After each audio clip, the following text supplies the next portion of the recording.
राधे राधे मित्रों। राजा सह की कथा जो सुनी थी उसके आगे का भाग सुने। वीडियो को सब्सक्राइब करना बिल्कुल ना भूलें।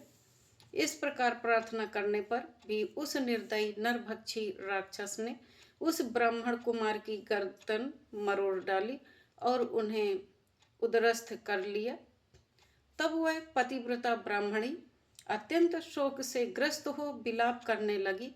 उसने पति की हड्डियों को एकत्रित करके भयंकर चिता प्रज्वलित की और पति का अनुसरण करने के लिए अग्नि में प्रवेश करते समय राक्षस रूपधारी राजा को इस प्रकार शाप दिया। अरे ओ पातात्मत, अरे ओ पापात्मन, तूने मेरे पति को खा लिया है, अतः तू भी जब स्त्री से समागम करेगा उसी समय तेरी मृत्यु हो जाएगी। यूं कहकर वह पतिव्रता स्त्री चिता की आग में प्रवेश कर गई। गुरु के शाप का उपभोग करके राजा पुनः अपने स्वरूप को प्राप्त हुए और प्रसन्नता पूर्वक घर को गए। रानी मदयंती उस पतिव्रता ब्राह्मणी के शाप को जानती थी, इसलिए वैधव्य से डरकर उन्होंने रति की इच्छा वाले पति को अपने पास आने से मना कर दिया। राजा मित्र सह राज्य के सुख भोग से विरक्त हो गए और संपूर्ण लक्ष्मी का परित्याग करके पुनः वन में चले गए। राज्य छोड़कर संपूर्ण पृथ्वी पर विचरते हुए राजा ने अपने पीछे पीछे आती हुई एक भयंकर रूप वाली पिशाची को देखा। वह ब्रह्म हत्या थी। श्रेष्ठ मुनियों के उपदेश से राजा ने उस ब्रह्म हत्या को पहचाना। उसके निवारण के लिए विरक्त चित्त वाले राजा ने अनेक वर्षों तक बहुत से क्षेत्रों में विचरण किया। फिर भी जब ब्रह्म हत्या निवृत्त नहीं हुई तब वे मिथिला में आए। इसी समय उधर आते हुए निर्मल अंतःकरण वाले गौतम मुनि को उन्होंने देखा और उनके समीप जाकर बार बार प्रणाम किया। तब मुनि श्रेष्ठ गौतम ने राजा को आशीर्वाद दे मंद मंद मुस्कराते हुए कहा, राजन, तुम्हारे यहाँ कुशल तो है ना? तुम्हारे राज्य में कोई विघ्न बाधा तो नहीं है? राजा ने कहा, ब्राह्मण, आपकी कृपा से हम सब लोग कुशल से हैं, परंतु यह भयंकर रूप वाली पिशाची हमें बड़ा दुख देती है। शापग्रस्त होकर हमने जो दुर्लंघय पाप कर डाला है उसकी शांति सहस्रों प्रयाश्चितों से भी नहीं हो रही है। आप प्रेम पूर्वक संभाषण करके मेरे चित्त को आनंदित कर रहे हैं। महाभाग, आज अपने चरण कमलों की शरण में आए हुए मुझ पापी को शांति प्रदान कीजिए, जिससे मुझे सुख मिले। तब करुणानिधि गौतम जी ने कहा, राजेंद्र, तुम्हें साधुवाद है। अब अपने महान पापों से होने वाले भय को त्याग दो। जब भगवान शंकर रक्षा करने वाले हैं तब उनकी शरण में आए हुए भक्तों को कहाँ से भय हो सकता है। गोकर्ण नामक मनोरम क्षेत्र महापातकों का संहार करने वाला है। वहां बड़े से बड़े पाप भी नहीं टिक सकते। गोकर्ण क्षेत्र में विद्यमान भगवान शिव स्मरण करने मात्र से समस्त पापों का नाश कर डालते हैं। जैसे कैलाश और मंदराचल के शिखर पर भगवान शिव का निश्चित निवास है, उसी प्रकार गोकर्ण मंडल में भी है।